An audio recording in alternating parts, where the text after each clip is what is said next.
बहुत सारे स्टूडेंट्स ये कहते हैं कि रीडिंग तो साढ़े कोलों होनी ही नहीं है। क्यों नहीं होनीगी? क्योंकि ये तो ट्रू फॉल्स है, नॉट गिवन है, सानू पता नहीं लगता, फॉल्स आना है, नॉट गिवन आना है। यार मैनू फॉल्स एंड नॉट गिवन दे विच बहुत ज़्यादा प्रॉब्लम होंदी है। मैनू कुछ नहीं पता गा, मैं बस 2 बारी पेपर दिता, 3 बारी दिता, मैं हुण दोबारा नहीं देना गा। बुक 16 दी टेस्ट 2 दी रीडिंग, ठीक है, इसदे आपां करांगे true false not given solve करांगे। तो सब तो पहला मैं तुहानू ये कहांगी मेरे चैनल नू सबसक्राइब कर दिओ, क्योंकि मैं 1 मई नू लाइव होने जा रही हाँ तुहाडे नाल। 1 मई नू मे बी मंडे है, ठीक है, मंडे मैं लाइव होने जा रही हाँ for solving your problem of reading, ठीक है। So that's why subscribe my channel and also share my channel with those friends who are stuck in reading just only and only at 5 or 5.5 band score. So please share this channel more and more. Guys देखो आज आप करन लगे हैं Cambridge book 16 test 2 दी reading the white Horse of Uffington. आप सब तो पहला ये करांगे just and just wait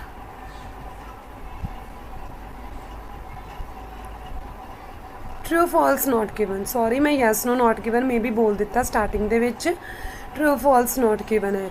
guys एक गल होर मैनू कॉमेंट बॉक्स दे विच दस्सिया जे कि मैं तुहानू रीडिंग इसे तरह करवाया करा लैपटॉप दे उत्ते जां फिर करवाया करा प्रिंट आउट के उत्ते, कि मतलब कि प्रिंट आउट जिवें मैं पहला अपलोड करती हुन्नी है, तुहानू पता होएगा, ठीक है, उस तरह करवाया करा जां फिर इस तरह करवाया करा। सो प्लीज़ दस्सिया जे मैनू कॉमेंट बॉक्स दे विच, सो मैं उही मैथड फॉलो करा जिहड़ा तुहानू पसंद है, ठीक है। Guys true false not given दे विच की हुंदा वा just be calm and peaceful, like true false not given बहुत ईजी डील है इन्हों करना, बस तुहानू पता होना चाहिए किद्दां करना है। ये नहीं है कि ट्रू फॉल्स आंदिया सारी देख के बस चलो जी। देखो सब तो पहला आप ट्रू फॉल्स किद्दां कर गाइज, सब तो पहला आप करन लगे फर्स्ट मोस्ट जियोग्लाइफ इंग्लैंड दे विच हैगे है जिहड़े लोकेटेड है कित्थे पर्टिकुलर एरिया, कोई खास area of country are located है particular area of the country.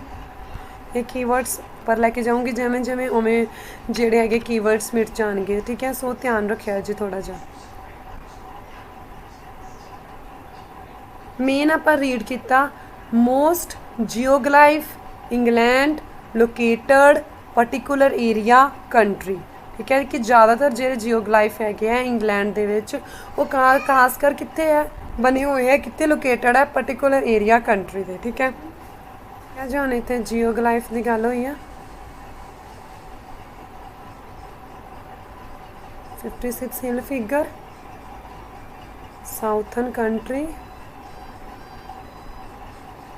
Particular area खास एरिया वै, खास एरिया केड़ा हो गया,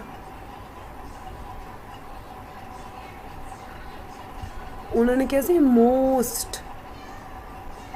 मोस्ट मतलब ज़्यादातर, वास्ट ज़्यादातर। तो आंसर कित्थे पिया सी पैराग्राफ दी स्टार्टिंग च, बिल्कुल ही। नैक्सट वेखो ध्यान नाल देखिया जी हुण ज़्यादातर जो जियोग्लाइफ है in the shape of horse दी शेप दे विच है as compare to other creature, ठीक है। गाइस मैं तुहानू एक गल दसां,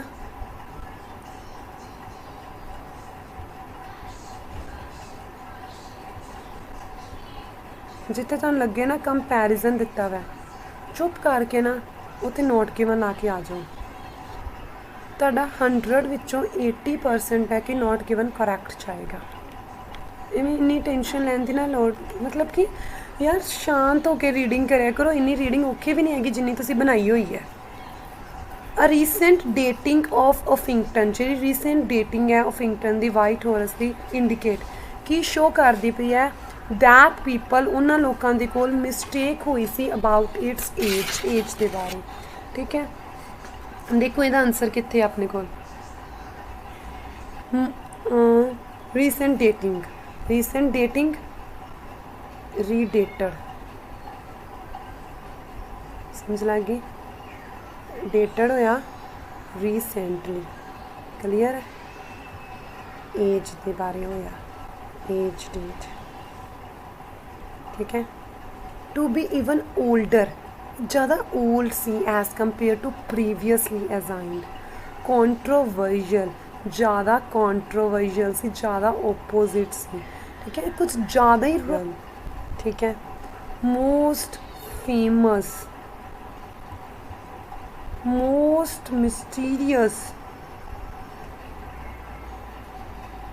ओल्डर, मिस्टेकन, लोगों के कोल मिस्टेक हुई सी, वर mistaken,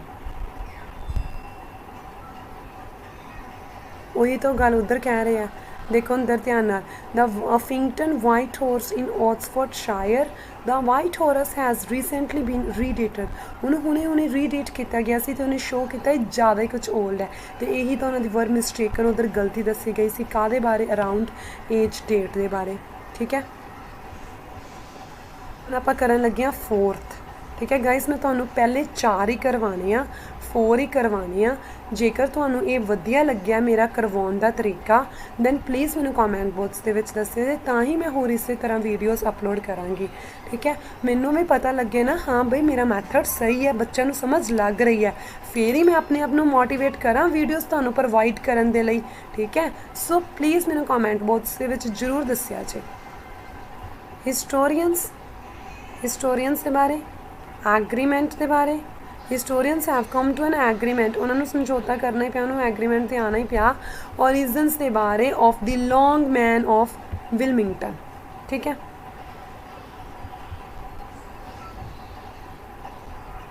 long Man of Wilmington, देखो ध्यान देना। More controversial in the date of enigmatic Long Man of Wilmington in Sussex while many, ठीक है। मोर कॉन्ट्रोवर्शियल, ज़्यादा ओपोजिट से, जबकि ਜਿਹੜੇ हिस्टोरियंस यार कन्विंस्ड, उन्होंने कन्विंस किया कि ਜਿਹੜੀ फिगर है इस प्री हिस्टोरिक, अदर्स बिलीव, जबकि दूसरे विश्वास ये करते हैं कि ਜਿਹੜਾ आर्टिस्टिक मॉन्क है from nearby priory was created किया गया सी between 11th and 15th centuries. Guys ध्यान ना देखो, उधर इन्फॉर्मेशन कुछ और दी है, उधर 11th and 15th centuries monk, कोई आर्टिस्टिक मॉन्क, कोई इन्फॉर्मेशन नहीं दी सी, कोई प्री हिस्टोरिक की इन्फॉर्मेशन नहीं दी सी, ठीक है। हिस्टोरियंस एग्रीमेंट, उधर एग्रीमेंट की तो कोई गल ही नहीं होएगी, समझ लगी। वो तो अबाउट दे इतने कह रहे ओरिजिन्स के बारे, वो तो गल ही हो रही है, प्री हिस्टोरिक के बारे हो रही है, मॉन्क की गल हो रही है, plus 11th and 15th centuries. वो कह रहे हैं ओरिजिन्स के बारे, इधर कुछ और क्या होया वै। So your answer is definitely false. Okay guys, और दस्या जे कमेंट बॉक्स के विच, ये एक तरह की तुहाडी ही हैल्प होएगी। देखो मेरे को इधर 16 की रीडिंग के विच फिलिप्स भी हैगे है, ठीक है। सैकेंड पैसेज के विच की हैगा वै, मल्टीपल चॉइस भी है, एंड नाउ समरी भी है, ठीक है। क्लू वाली yes no not given again है। गाइस ये तुहाडे ते है कि तुसीं किहड़ा मैथड चूज करदे हो करन दे लई, ठीक है, मेरे कोलों समझण दे लई। Okay guys, bye bye, God bless you too much. ਜਿਹੜੇ ਬੱਚੇ ਮਈ ਮੰਥ ਦੇ ਵਿੱਚ ਐਗਜ਼ਾਮ ਦੇ ਰਹੇ ਆ, don't worry, my Jesus is with you, he will not